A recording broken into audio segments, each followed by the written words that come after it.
તમે બહુ ઉત્સાહમાં મૂકતો કે મેરડી માતાની વાત કરે એટલે ધૂણ કે હું મેરડી આવી, એટલે તો પૂછ્યું ના હોય છતાંય કે જા આટલા દાડામાં આ બનાવી દઈશ, પેલું બનાવી દઈશ, જા આટલું કરી દઈશ. અને તમે બળ કરીને જો પરાણે ધૂણીને બોલ્યા અને તમારી માતાએ જો નહીં બનાવ્યું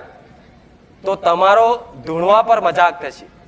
કે જો ખાલી ખાલી ધૂણીને મને બોલ્યો અને મારું કશું થયું તો તમે દુઃખી થશો કે માતા તું ધૂણવા આવસ પણ હું બોલું છું એ તો ફરતું નહીં, પણ માતા તો ચો બોલે તું, માતા પહેલા તો તું કૂદકા મારી કહે છે કે જા તારું આમ કરી આલી તેમ કરી આલી. આ ધૂણવા વાળા માટે ખાસ પેલા રવિવાર કીધો ફરી કહું છું, તમારી આસ્થા ટકાઈ રાખવી હોય ને તો આ બધું જાળવવું પડશે. કોક પૂછે ને એનો જવાબ આલવો. હજુ તો હોય તો નાગ દોરીને શું બતાવે છે કે આ જો ખજાનો જોતો હોય ને તો પેલા નાગને ઓળખો, એની પૂજા કરો અને એનો ઓળખો, એના નીતિ નિયમ પાડો, પછી ખજાનાના